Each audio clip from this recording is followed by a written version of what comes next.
전도서 11장입니다. 인용한 성경은 한글 킹제임스 성경입니다. 너는 내 빵을 물 위에 던지라. 이는 여러 날 후에 내가 그것을 찾을 것임이라.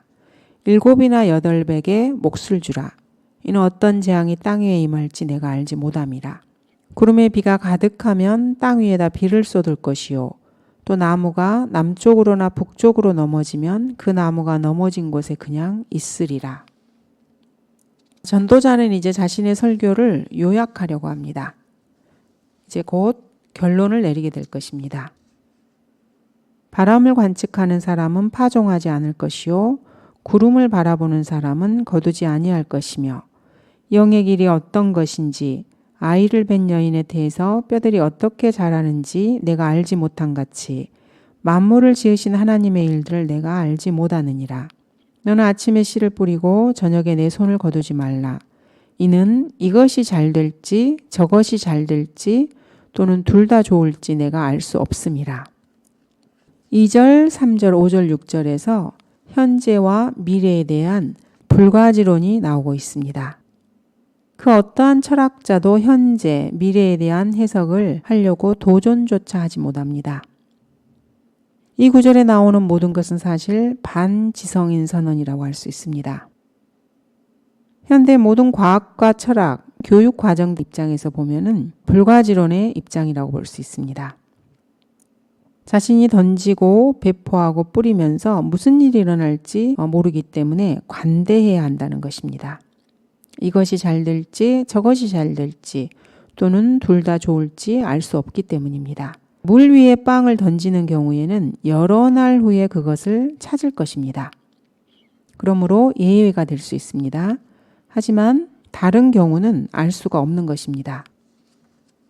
신약시대 은혜 아래 있는 그리스도인과 관련돼서 아주 중요한 경건에 관한 문제들을 살펴보고자 합니다. 방금 읽었던 구절들을 우리가 구령자에게 적용해 볼 수 있습니다. 1절의 빵은 생명의 빵, 즉 하나님의 모든 순수한 말씀으로 생각해 볼 수 있습니다. 그리스도인들은 바로 그 빵으로 수많은 무리들을 먹이라고 명령을 받은 사람들입니다. 요한복음 6장 9절에 한 소년의 위치에 있다고 생각할 수 있습니다. 여기 한 소년이 보리빵 5덩어리와 작은 물고기 2마리를 가지고 있나이다. 물은 수많은 사람이라고 볼 수도 있습니다. 계시록에서 물과 관련된 내용을 한번 찾아보겠습니다. 이리 오라 많은 무리에 앉은 그 큰 창녀의 심판을 내게 보여주리라. 많은 물들 위에 앉았다는 것은 많은 사람들 위에 앉아 있는 것을 말합니다. 자, 5절을 새로운 출생에 적용할 수 있습니다. 영의 길이 어떤 것인지 아이를 뵌 여인에 대해서 뼈들이 어떻게 자라는지 내가 알지 못한 같이 만물을 지으신 하나님의 일들을 내가 알지 못하느니라. 이 5절을 거듭남, 예수 그리스도의 죽으심과 장사되심과 부활을 믿음으로써 거듭나게 되는 새로운 출생에 적용할 수 있습니다. 예수 그리스도를 믿으면 이 시대에는 누구나 하나님의 아들들로 새롭게 탄생하는 것입니다. 이러한 출생이 어떻게 이루어지는지 신약이 다 완성되기 전에 그리스도께서 요한복음 3장에서 말씀하십니다. 진실로 진실로 내가 너에게 말하노니 사람이 물과 성령으로 태어나지 아니하면 하나님의 나라에 들어갈 수 없느니라. 바람이 임의로 불어서 내가 그 소리를 들어도 어디서 와서 어디로 가는지 알지 못하듯이 성령으로 난 사람은 모두 그와 같으니라. 자, 그리고 주님께서는 주님의 죽으심과 부활을 예언하십니다. 하늘에서 내려오니 곧 하늘에 있는 인자 외에는 아무도 하늘에 올라간 자가 없느니라. 모세가 광야에서 뱀을 들어 올린 것 같이 인자도 그렇게 들려 올려져야만 하리니 이는 그를 믿는 사람은 누구든지 멸망하지 않고 영생을 얻게 하려 함이니라. 하나님께서 세상을 이처럼 사랑하셔서 그의 독생자를 주셨으니 이는 그를 믿는 사람은 누구든지 멸망하지 않고 영생을 얻게 하려 하심이니라. 하나님께서 자기 아들을 세상에 보내신 것은 세상을 정죄하려 하심이 아니요 그를 통하여 세상이 구원받게 하려 하심이라. 주 예수 그리스도를 믿음으로써 어떻게 구원을 받는지 새로운 출생에 대해서 주님께서 설명하고 계십니다. 자, 마가복음 4장 3절을 근거로 해서 보면은 즉 경청하라 보라 씨 뿌리는 자가 뿌리러 나가서, 이 말씀을 근거로 해서 보면은 6절에 너는 아침에 씨를 뿌리고 저녁에 내 손을 거두지 말라. 이 말씀은 우리 그리스도인들 모두가 따르기에 좋은 충고라고 할 수 있습니다. 그리스도인들은 모두가 다 정확하게 주님께서 뿌리신 것을 뿌려야 합니다. 씨 뿌리는 자는 말씀을 뿌리느니라. 씨는 하나님의 말씀입니다. 너는 아침에 씨를 뿌리라고 말씀하고 있기 때문에 젊을 때, 그리고 저녁에 내 손을 거두지 말라고 하셨기 때문에 나이가 들었을 때 뿌려야 합니다. 그리고 이렇게 씨를 뿌리면 그 결과는 추수의 주께 맡겨야 하는 것입니다. 그러므로 주께서 그들에게 말씀하시기를 참으로 추수할 것은 많으나 일꾼들이 적도다. 그러므로 너희는 추수의 주께 기도하여 추수할 일꾼들을 보내주시라고 하라. 독일인들에게는 이런 말이 있습니다. 자, 뭘 조사하려고 하죠? 자선금이 어디로 흐르죠? 당신의 케이크를 물속에 던져보세요. 누구에게 유익이 될지 그 누가 알겠습니까? 이런 말이 있습니다. 이 말은 아끼지 말고 기꺼운 마음으로 베풀라는 뜻입니다. 전도서 11장의 구절들을 이렇게도 적용해 볼 수 있는 것입니다. 자, 여기에서 물은 첫 번째로 사람들을 나타냅니다. 사람들을 말씀으로 먹이게 되면 사람들이 그 사역자를 먹여주게 됩니다. 너희 가운데 있는 하나님의 양무리를 치고 돌보되 마지못하여 하지 말고 자원함으로 하며 더러운 이익을 위하여 하지 말고 준비된 마음으로 하며. 주님께서도 양들을 먹이라고 명령하십니다.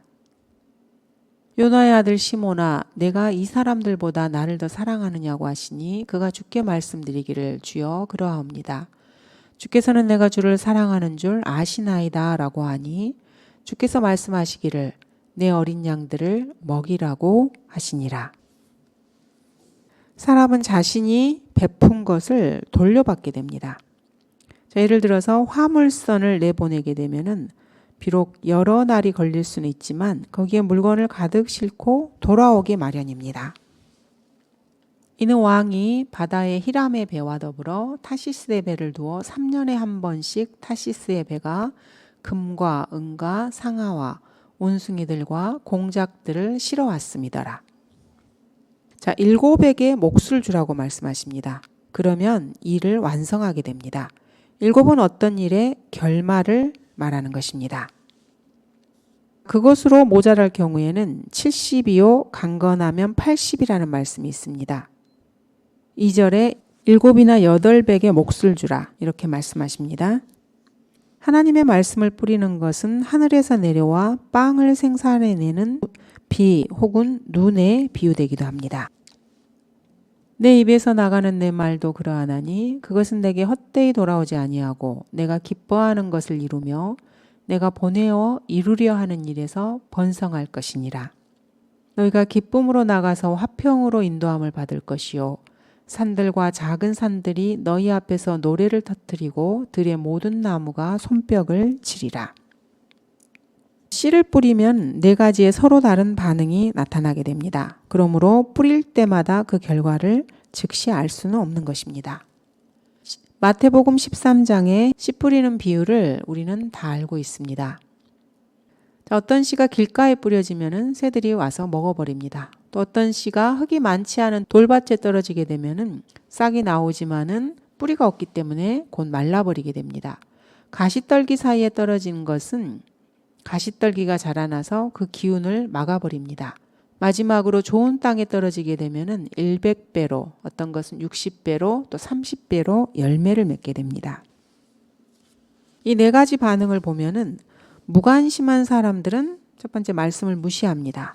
두 번째 말씀을 경청하고 논의하긴 하지만은 그 다음에 버리는 사람도 있습니다. 세 번째로 말씀이 전파되면은 받아들이긴 하지만 나중에 불순종하는 사람들도 있습니다. 자, 그 다음에는 열매를 맺는 사람들이 있습니다. 열매는 30배, 60배, 100배의 열매를 맺습니다. 즉 사람마다 각기 다른 열매를 맺는 것입니다. 자, 말씀을 뿌리는 구령자라면은 성경에 나오는 단단한 음식에 너무 지나치게 뒤엉켜서는 안 됩니다. 그때로 보면 너희가 마땅히 선생들이 되어야 할 터인데 이제 다시 하나님의 말씀에 기초 원리들이 무엇인지를 누군가가 너희에게 가르쳐 줘야 하니 젖이 필요한 사람들이지 단단한 음식을 필요로 하는 사람들은 되지 못하는도다. 젖을 사용하는 자는 누구나 의의 말씀에 능숙하지 못하나니 이는 그가 악이기 때문이요. 단단한 음식은 장성한 사람들의 것이니 그들은 그 말씀을 사용함으로 감각들을 단련하여 선악을 분별하는 사람들이라. 여러 가지 이상한 교리들에 끌리지 말라. 마음은 은혜로서 굳건하게 하는 것이 좋고 음식으로 할 것이 아니니 음식을 따라 처신한 자들은 유익을 얻지 못하였느니라. 자, 구령자는 성경의 어려운 내용을 잘 알고 있을 수는 있습니다.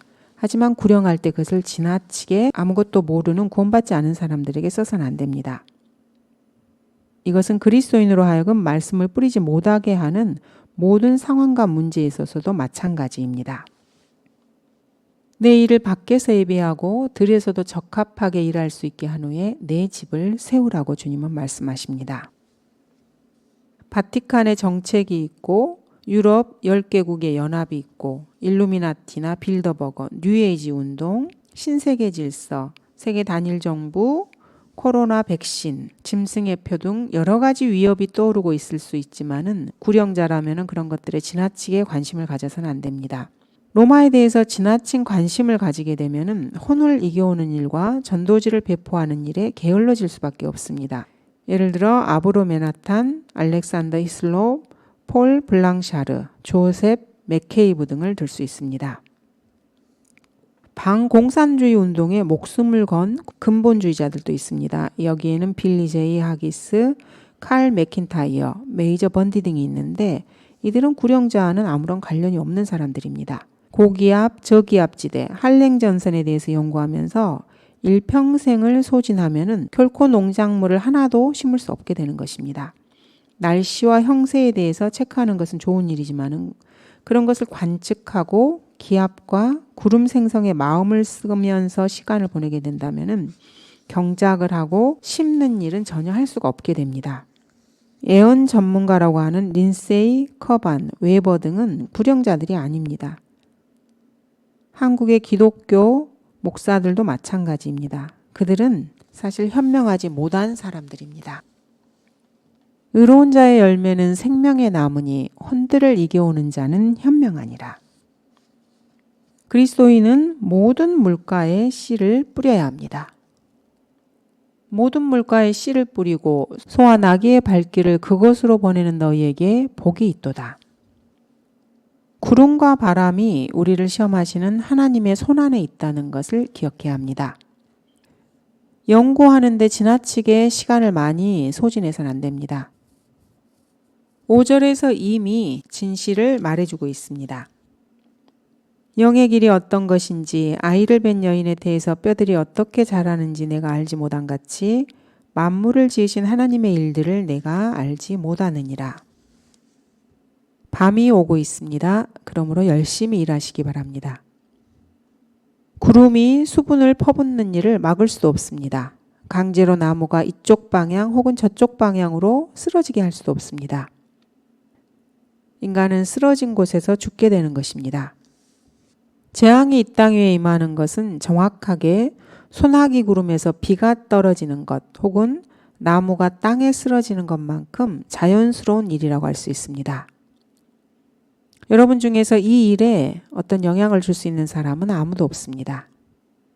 우리가 인생의 어느 시점에 있든지 얼마나 지성이 있든지 얼마나 돈과 영향력이 있든지 간에 앞으로 있게 될 1000년간에 있을 3차례의 세계대전 중에 그중 하나도 막을 수 있는 사람은 아무도 없습니다. 계시록 6장과 19장, 20장에 앞으로 3번의 세계대전이 있게 될 것입니다.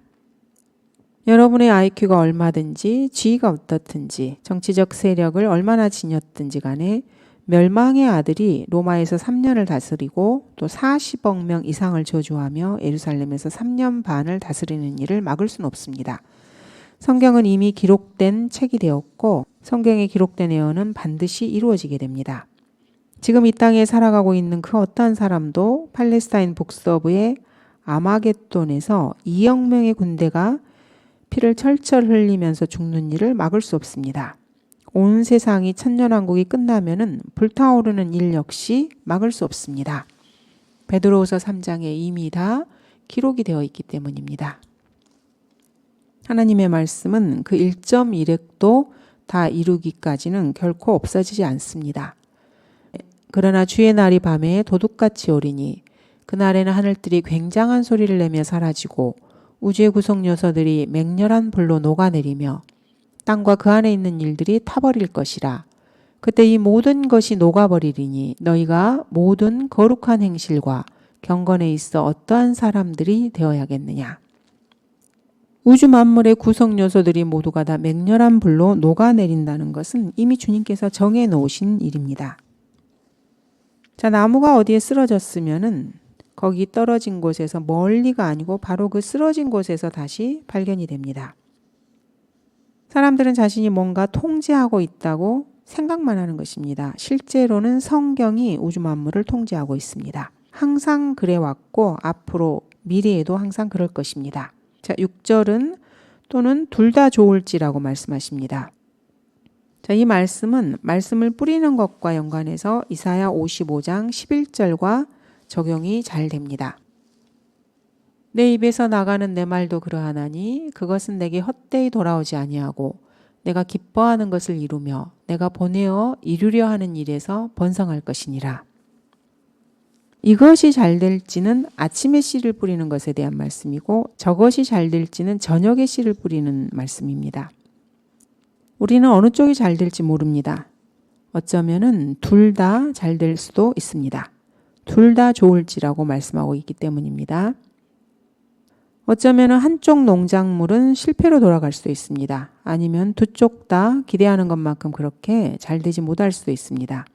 어찌되었든지 간에 나가서 씨를 뿌려야만 합니다. 주님께서는 온종일 불순종하며 거역하는 백성에게 그분의 손을 뻗쳤다고 말씀하십니다.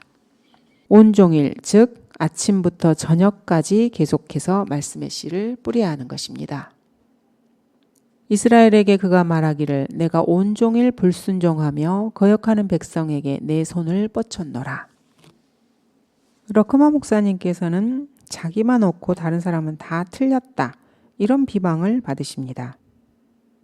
하지만 목사님은 항상 성경으로 자신의 주장을 뒷받침하고 있습니다. 다른 주석가들이나 성경 교사들, 이들은 성경 구절 없이 자신의 생각으로 그냥 이것저것을 공격할 뿐입니다. 밥 존스 대학의 성서학과장 스튜어트 커스터는 러크마 목사님을 공격하면서 35쪽 분량의 반박문을 썼습니다. 러크마 목사님의 마태복음 주석서에 나오는 21개의 가르침을 공격한 것입니다. 1983년의 말입니다. 그런데 마태복음에서 러크마 목사님께서 가르치는 이 21개의 그들이 말하는 이단적인 이론이라고 하는 것은 모두가 다 200개가 넘는 성경 구절로 뒷받침이 됩니다. 반면에 스튜어트는 전혀 성경 구절을 제시하지 않습니다. 성경에 따르면 이단들을 엄히 꾸짖을 때는 하나님의 말씀으로 해야 하는 것입니다. 반박하는 자들을 건전한 교리로 설득하라고 성령님께서는 그리스도인들에게 명령하고 계십니다. 자, 그런데도 성경 구절 하나 되지 못하면서 러커만 목사님의 주장을 반박하는 것은 참으로 말도 되지 않은 것입니다. 3만 1000개가 넘는 구절들을 가지고서도 단 하나도 증거 구절을 제시하지 못하는 것입니다. 반면에 러크만 목사님께서는 200구절이 넘는 성경 구절을 제시하셨습니다. 이것이 바로 밥 존스 대학 지도부가 무자격자라는 증거입니다. 자, 11장 7절 8절을 보도록 하겠습니다. 참으로 빛은 달콤하며 눈으로 태양을 바라보는 것은 즐거운 일이라. 그러나 사람이 여러 해를 살고 그 모든 것들을 즐거워한다면 그에게 어두움의 날들을 기억해 하라. 이는 그 날들이 많을 것임이라. 장래일은 모두가 헛되니라. 여기에서 솔로몬은 계속해서 젊은 사람을 겨냥하고 있습니다. 솔로몬은 잠언에서도 정확하게 젊은 사람을 겨냥하고 있습니다. 몇 구절만 찾아보도록 하겠습니다. 청년에게는 지식과 분별력을 주는 것이라. 명철의 말씀이 청년에게 분별력을 준다고 했습니다. 내가 보아 젊은이들 가운데 명철이 없는 한 청년을 찾아냈는데 청년의 영광은 그들의 힘이요. 잠언에서 여러 곳에서 나오는 내 아들, 청년이라는 이 말에 주목을 해보시기 바랍니다. 9절입니다. 오 청년이여 내 젊음을 즐거워하라. 내 마음은 내 젊은 날들을 기뻐하며 내 마음의 길들과 내 눈에 보는 대로 걸으라. 그러나 너는 알지니 이 모든 것으로 인하여 하나님께서 너를 심판하시리라. 자, 이 9절 말씀은 정확하게 전도서 설교 마지막 부분의 주제와 관련이 되어 있습니다. 바로 심판입니다. 이는 하나님께서 선이든 악이든 모든 행위와 모든 은밀한 것들을 심판하실 것임이라. 지금까지 솔로몬은 현대의 모든 주요 종교, 과학, 사회 분야 지도자들의 관심을 가지고서 회의론, 불가지론, 실존주의, 실용주의, 쾌락주의, 유물론, 관념론, 공리주의, 현실주의, 경험론, 이신론을 두루두루 거치면서 회중을 인도하고 있었습니다. 솔로몬이 다루지 않은 것은 다신론과 무신론이었습니다. 지금까지 살았던 사람들 중에서 가장 현명했던 이 사람 솔로몬이 현대 모든 철학자들과 지도자들보다 사실은 훨씬 더 앞서 있었던 것입니다. 하나님께서 솔로몬에게 지혜와 명철을 넘치도록 주시고 넓은 마음을 주셔서 해변에 있는 모래 같았으니 솔로몬의 지혜가 동방나라의 모든 자손의 지혜와 이집트의 모든 지혜보다 뛰어나더라.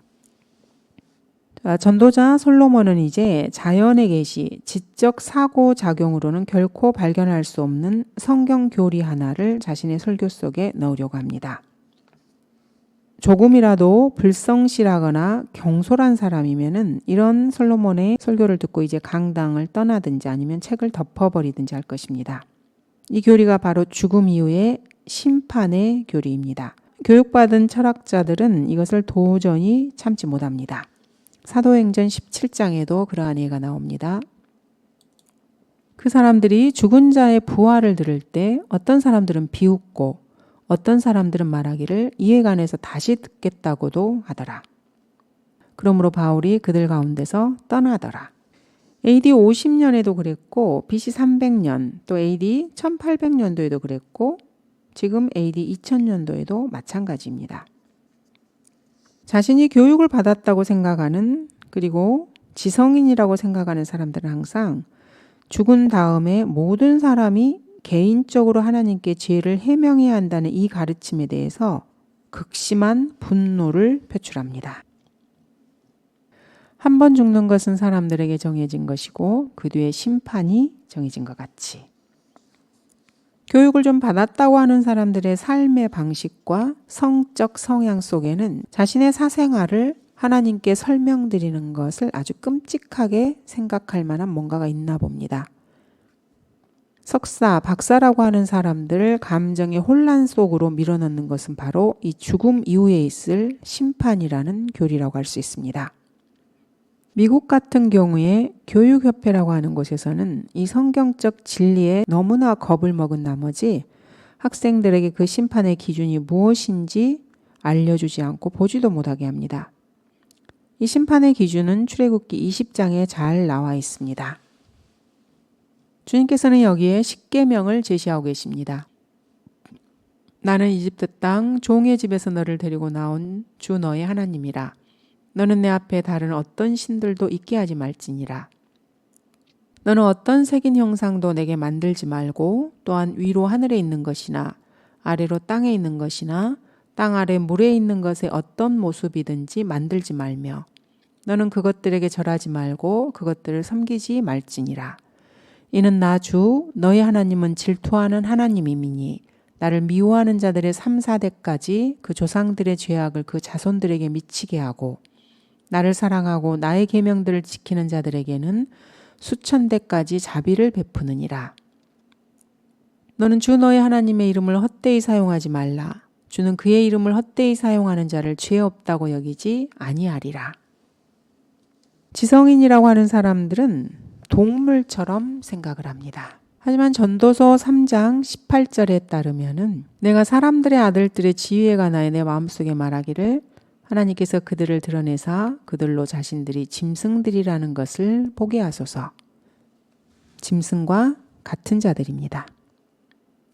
이들은 짐승의 본능에 따라서 움직이는 짐승들이고 스스로 짐승과 혈연 관계가 있다고 선언했습니다. 그러므로 하나님께 개인적으로 아무것도 해명할 의무가 없다고 생각합니다. 죽음 이후 죄에 대한 심판의 교리. 이것은 현대인의 생활로는 도저히 허용하지 못하는 것입니다. 다가올 심판은 절대적인 의에 기반을 두고 있습니다. 그 자리에서는 하나님의 의, 그리고 사람의 의가 서로 충돌하게 될 것입니다. 형제들아, 내 마음의 소원과 이스라엘을 위해 하나님께 드리는 기도는 그들이 구원받게 되는 것이라. 내가 그들에 대해 증거하노니 그들에게는 하나님에 대한 열성은 있으나 지식을 따라 된 것은 아니니라. 이는 그들이 하나님의 의를 모르고 자기들의 의를 세우려 함으로써 그들 스스로 하나님의 의에 복종치 아니하였음이니라. 그리스도께서는 믿는 모든 사람에게 의가 되시고자 율법의 끝이 되셨느니라. 모세도 율법에서 난 의에 대해 기록하기를 그것들을 행하는 사람은 그것들로 인하여 살리라고 하였느니라. 이 교회 시대에는 하나님께서 자신의 의를 주 예수 그리스도를 통하여 믿는 사람들에게 주셨습니다. 우리 그리스도인들은 하나님께서 주신 예수 그리스도의 완벽한 의를 가지고 있습니다. 자, 반면에 사람이 제시하는 의가 있습니다. 내가 의롭다는 것이 전능하신 분께 무슨 기쁨이 되겠느냐? 내가 내 길들을 온전하게 한다고 해서 그분께 어떤 이익이 되겠느냐? 내가 하나님과 같은 팔이 있느냐? 내가 나의 심판을 무효화시키려느냐? 내가 나를 정죄함으로써 내가 의롭게 되려 하느냐? 사람들은 하나님을 정죄함으로써 스스로 의롭게 되려고 합니다. 하지만 그들은 모두가 다 백보자 심판에서 입을 다물어야 할 것입니다. 하나님의 의와 인간의 의가 충돌할 때 당연히 승자는 하나님의 의라고 할 수 있습니다. 7절은 참으로 빛은 달콤하며 즐거운 일이라고 말씀하십니다. 절대적으로 맞는 말씀입니다. 이 세상에 있는 부유한 자들에게 명하여 마음이 교만해지지 말고 불확실한 재물을 신뢰하지 말며 오직 우리에게 모든 것을 풍요하게 주셔서 향유케 하시는 살아계신 하나님을 신뢰하라고 하라. 자, 상황이 너무나 비극적이어서 여러분들이 욥처럼 흑암 속으로 들어가고 싶다면은 한번 태양을 보지 못하는 삶을 살아보시기를 추천드립니다. 소경처럼 그런 삶을 살아보고서 조금이라도 더 나은지 알아보시기 바랍니다. 전혀 나을 것이 없습니다. 어둠의 날들은 눈이 안 보인다는 이유만으로 더 이상 즐겁지 못하게 됩니다. 어둠의 날들에 대해서는 그 다음 장에 묘사가 되어 있습니다. 자, 8절은 이렇게 말씀하십니다. 그러나 사람이 여러 해를 살고 모든 것을 즐거워한다면 그에게 어두움의 날들을 기억해 하라. 이는 그 날들이 많을 것임이라. 장래일은 모두가 헛되니라. 사람이 7, 80평생을 온전하게 산다 해도 어두움의 날들이 오고 있습니다. 이 문제는 사실 아주 다양하게 나타납니다. 감리교의 어떤 노사역자들은 경건한 삶을 살고 기쁨 속에서 90대까지 살다가 그 이후 90일 정도만 어둠의 날들을 보는 경우도 있습니다. 여기서 감리교 노사역자들이라는 것은 말씀을 있는 그대로 전하고 은혜의 복음을 전하고 믿음으로 구원을 받는 그런 교리를 전하는 사람들을 말합니다. 우리 한국에서처럼 행위 구원을 주장하는 거짓 목사들을 말하는 것이 아닙니다. 또 성도들 중에서도 완전히 건강한 상태로 90살 정도까지 살다가 어떤 마취나 산소 마스크, 심장 박동 조절 장치 또는 개인 간호사나 병원비 청구서 같은 거 없이 잠자면서 죽는 그런 분들도 계십니다. 성도들이 50평생 목발을 짚고 절뚝거리면서 혹은 몸이 비틀린 상태로 교종기 속에서 살다가 노년에 그렇게도 죽는 사람들도 있습니다. 노년에도 여전히 그것을 참으면서 사는 성도들도 있습니다. 8절은 장래일은 모두가 헛되다고 말합니다. 시계가 뚝딱거리는 소리, 정각을 알리는 소리, 오후의 그림자들은 모두가 다 어두움이 다가오고 있다는 것을 알려주고 있습니다. 예언적으로 보자면 이것은 모두가 다 대환란에 대한 언급이라고 할 수 있습니다. 전도서 12장의 2절에서 5절을 말씀하시는 대환란 문맥입니다. 해나 빛, 달이나 별들이 어두워지지 않은 때, 빛 위에 구름이 다시 돌아오지 않은 때 그리하라. 그날에는 집을 지키는 자들이 떨겠고 건장한 남자들이 스스로 굴복할 것이며 그들의 수가 적음으로 맷돌질하는 자들이 그칠 것이라. 또 창문 밖에 보이는 것들이 어두워질 것이며 거리의 문들이 닫혀지겠고 맷돌질 소리가 낮아질 것이요 쇳소리로 인하여 그가 일어날 것이며 음악하는 모든 딸들이 조용하게 되리라. 또한 그때 그들은 높은 데 있는 것을 두려워하겠고 두려움이 길에 있을 것이며 아몬드 나무가 번성할 것이요 메뚜기도 짐이 되며 욕구도 없어지리니 이는 사람이 자기의 영원한 집으로 가며 애곡하는 사람들이 거리들을 이리저리 다니기 때문이라. 교회 시대는 시편 90편 6절에서 찾아볼 수 있습니다. 풀은 아침에 피어나 자라다가 저녁에는 꺾이고 마르나니. 그리스도께서는 이 시대가 끝날 때까지 그분의 젊음을 새롭게 하지 않으신다고 말씀하십니다. 주의 권능의 날에 주의 백성들이 아침의 태로부터 오는 거룩함의 아름다운 것들 가운데서 자원하리니 주께서는 주의 젊음의 이슬을 가지셨나이다. 점진적인 성경의 계시들을 부인하고 러크만 목사님을 공격하는 성경 교사들과 목사들, 성경 개정자들은 100% 이러한 적용을 전혀 하지 못합니다. 자, 9절은 실존주의를 나타내고 있습니다. 오 청년이여 내 젊음을 즐거워하라. 내 마음은 내 젊은 날들을 기뻐하며 내 마음의 길들과 내 눈에 보는 대로 걸으라. 그러나 너는 알지니 이 모든 것으로 인하여 하나님께서 너를 심판하시리라. 사람이 자신을 무엇으로 만들었느냐가 바로 그 사람이다. 삶의 의미는 의미 없는 것을 의미 있는 것으로 만드는 의사결정들 속에 있다. 당신은 당신의 결정들에 대해 책임을 지게 되므로 신이 되는 것이다. 실존주의 철학입니다. 한번 힐끗 바라봐도 참으로 어처구니 없는 말들입니다. 자세하게 보면 솔로몬이 이 철학을 임시적으로만 사용하고 있다는 걸 볼 수 있습니다. 눈이 가는 대로 행하라고 말한 다음에 곧바로 내 육체에서 악을 버리라고 말하고 있기 때문입니다. 욥도 눈이 가는 대로 걷는 것에 대해서 말한 적이 있습니다. 만일 내 걸음이 길에서 비껴가고 내 마음이 내 눈을 따라 행하고 어떤 더러운 것이 내 손에 묻었다면 마음이 자신의 눈을 따라 가는 것을 이야기하고 있습니다.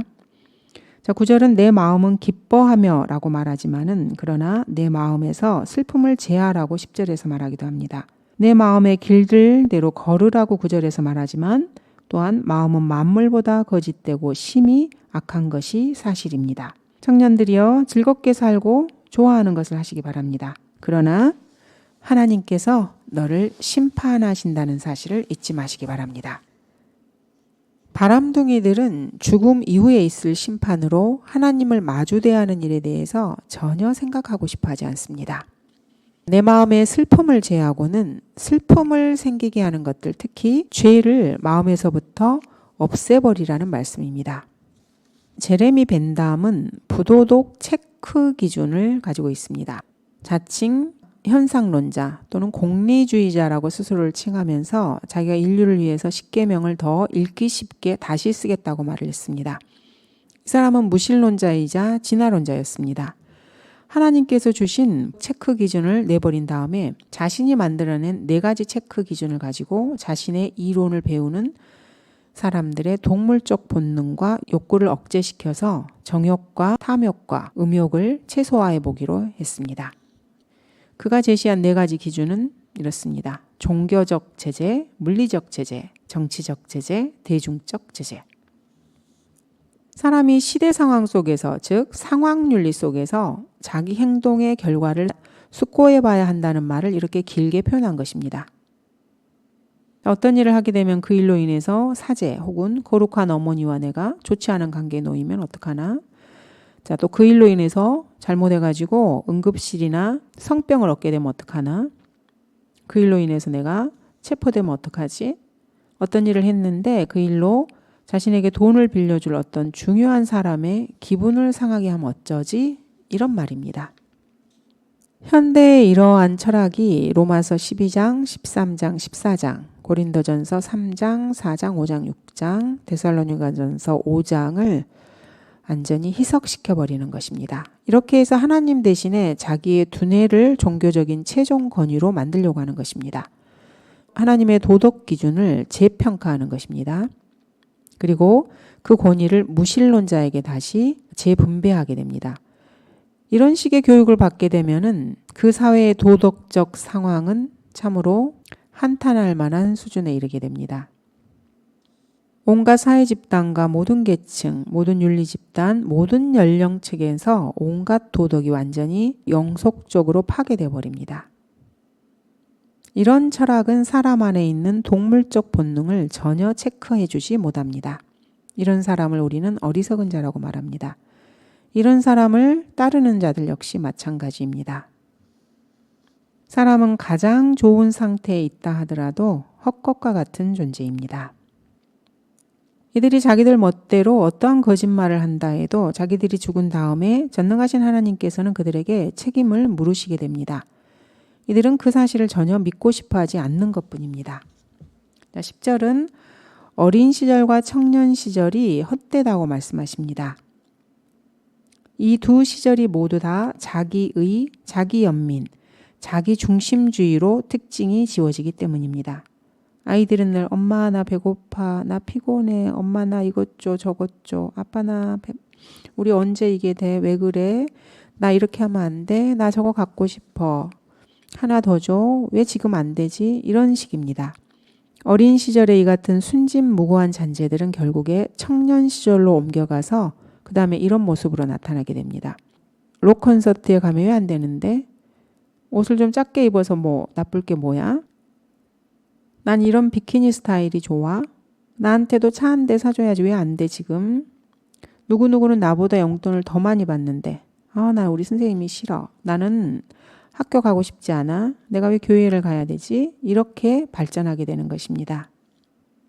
10대일 때는 다른 사람들이 자신을 어떻게 생각하는지 염려합니다. 자, 그렇지만 40이 되고 50이 되면은 사람들은 남들이 자신을 어떻게 생각할지에 대해서 더 이상 염려하지 않습니다. 그리고 70이 되면은 사람들은 남들 중에는 사실 아무도 우리 자신에 대해서 그렇게 생각하지 않는다는 것을 문득 깨닫게 됩니다. 우리 자신이 그랬던 것처럼 그들도 모두 다 자기 자신들에 대해서 생각하며 살았던 것입니다. 자, 청년에게 주는 좋은 소식 한 가지가 있습니다. 눈 가는 대로 따라하고 마음에 하고 싶은 대로 다 하라. 기뻐하고 멋대로 즐기라. 이것이 전도서 11장 7절 9절의 말씀입니다. 자, 그런데 청년에게 나쁜 소식이 하나 있습니다. 내가 쳐다보고 마음의 욕망을 품었던 모든 것에 대해서 하나님께서 너를 심판하실 것이다. 너가 똑똑하다면, 정말로 현명한 사람이라면 잘못 행했을 때 그 대가를 생각해보고 죄에서 떠나라. 청년에게 하나님께서 이 두 가지 소식을 전하고 계십니다. 감사합니다.